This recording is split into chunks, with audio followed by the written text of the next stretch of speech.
And we are running. Welcome to this first episode of the World Trailrunning Network, where we want to present news, information, insights, gossip, and discussions around the biggest races in the world of trail running. And we are hitting it off in quite some unusual times. COVID-19 is affecting a lot of the main trail running countries. What I'm looking at here is the latest situation report from the WHO, and you all know what the general situation looks like. The USFA are suffering from the largest numbers of infected and COVID-related deaths. China and Japan have been hit quite early. Italy, France, Spain, and Germany are among the ones affected most strongly in Europe. All the countries that I just mentioned still have some kind of lockdown in place. Some don't allow any outdoor activities at all, some have lighter restrictions, and some are easing out of their measures already. Generally speaking, running outdoors can be considered one of the activities where social distancing is quite easy to implement. But still, athletes from a couple of countries have not been able to do even the most basic training and were confined to a treadmill, if they had one at home. I think what we can all agree on is that preparation for the summer season is not the same as last year, and the playing field for preparation of individual athletes is everything but level. It remains to be seen how these different training setups play out over the course of the season. But another question is, how does the racing calendar for 2020 look like right now? Which events are going to take place? Which ones have been cancelled or postponed? We are looking into some of the most popular or well-known races and try to get a feeling for how the season might play out. We definitely cannot cover all the events worldwide, but I want to give a quick summary. Let's start with the largest cross run in Europe, in my home country, Germany. Even the 73 kilometers Gutsmuts Rennsteig run, this season going into its 47th edition, is cancelled. You can watch a video on the official Rennsteig Run website explaining the reasons behind the cancellation, which is obviously COVID-19, and the formalities for the registered participants, but it is German language only, and to be honest, even if you speak German, it's quite a boring watch.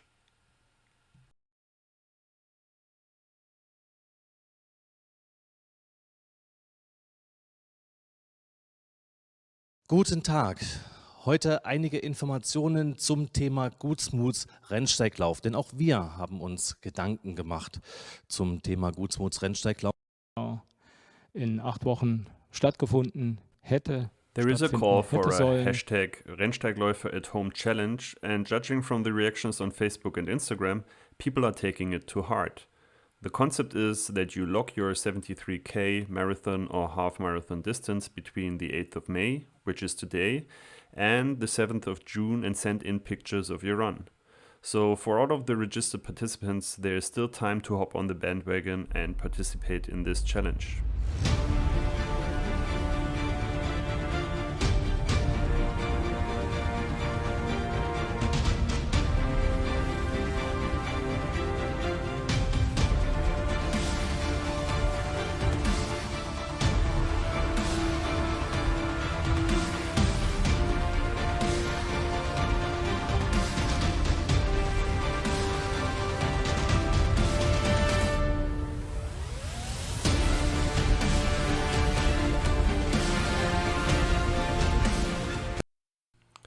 Next up is the Tarawera Ultra Marathon. This is the biggest race in New Zealand, and it had the advantage of being set early in the season, so was finished before COVID-19 hit the southern island.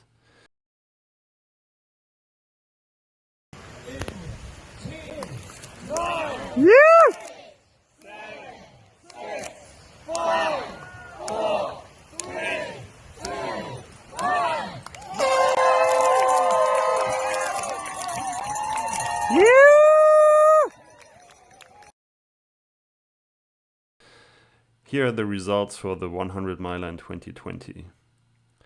In the female section, we have Alyssa McDonald in first place, more than 4 hours ahead of Caroline Sebert in second, and Sue Crawley taking the third spot on the podium. With the males, Vladimir Shatrov finished with a very decent 15 hours and 53 minutes time, almost an hour ahead of Yoshihiko Ishikawa. And then we have Adam Kimball in third place. Next year's event will start on the 13th of February, so mark your calendars for that one. The Vibram Hong Kong 100 also is one of the first races in the season, and this happened before the epidemic. And here is a look at the results. This was, not surprisingly, an event very much dominated by the Chinese, with the male podium all Chinese, and also the female winner coming from the Middle Kingdom. Again, from the top 10 male participants, 7 come from China or Hong Kong itself. Among the females, 6 from the top 10 are registered in Hong Kong or China. So, all in all, a very successful event for the locals. Yo Pei-yuan from the Kailash mountain running team scored a very decent time with just over 10 hours. Congratulations also to Liang Qing and Deng Guomin on the male podium, and Xiangfu Zhao, Veronika Wadovikova, and Ragnar Deberts with the women. We are looking forward to January 15th to 17th for the next race set in this beautiful modern city with a very enchanting hinterland trail scene. Going on to another Asian race, and this one has been postponed, the Mount Gaoligong Ultra. The original race dates of March 21st to 23rd were not possible, of course, in China, and the organizers, the team from UMTB, have communicated the switch to 18th to 20th of December very early on 31st of January already. In Europe or the Americas, I guess this would be a difficult new date, but with a population less engaged in Christmas activities, this might just work fine. The Under Armour Trans Rockies Run. This is a stage run, so people spend a couple of days together and it becomes more of a community event. It has a very strong following, not only from within the United States, but basically from all over the world. And so it is very sad to hear that they had to cancel their race this year.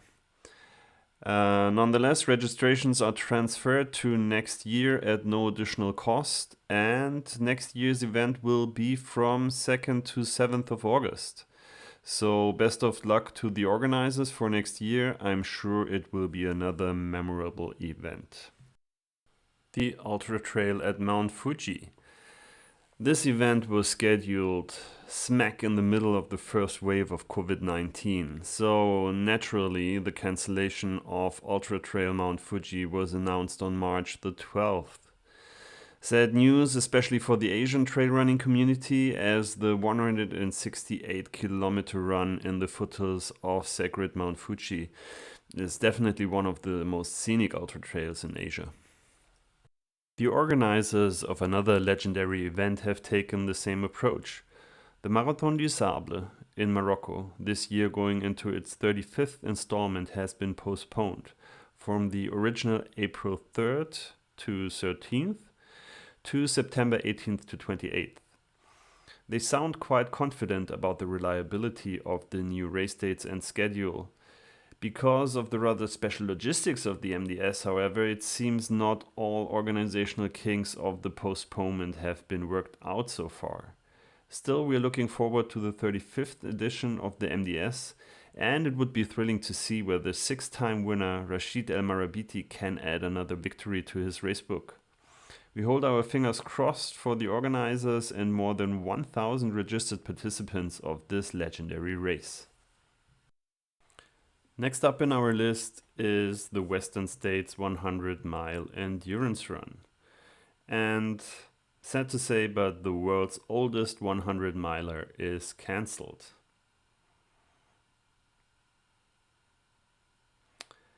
While on March 10th, their website still stated that they do not anticipate cancellation or postponement, subsequent publications followed, looking more grim every time, until on March the 27th, the organizers officially announced the cancellation. Postponing it to the fall was difficult in a very short amount of time. And what I would like to mention is the part about how difficult it would be for participants to prepare for the race during lockdown times. And this harks back to my point from the beginning about how level the playing field is going to be this year. The Transalpine Run. This one is establishing itself as one of the most important stage runs for teams and is famous for switching between two different courses every other year.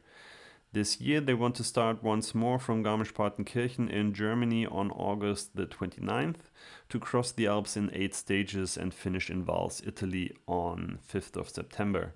This would be only the second time for the Tar to finish in this lovely Italian town since the establishment 16 years ago, and it also enables the organizers from Plan B events to offer new trails for the last 3 stages. The Transalpine Run is not cancelled yet. According to their homepage and Facebook pages, preparations are still ongoing. We wish them the best of luck for their prep work and hope for a quick improvement of the COVID-19 situation in Bavaria, Tyrol and northern Italy. The King. For most of the trail running elite, it is the highlight of the season, the Ultramarathon du Mont Blanc. Pardon my French. The organizers are still dragging their feet, which is understandable when you are something akin to the World Championships and can expect a pretty potent lineup with all the big names from the trail running community. A short message has been published on the website where they inform us that they are still considering 3 options: keeping the original date of August 28th, postpone and adjust, or cancel completely. Well, this does not tell us anything except they have not made up their minds yet. So there is still hope for the signature event this summer, even though my personal opinion is it's not going to happen. Let's wait and see. The Tour des Géants is one of a kind.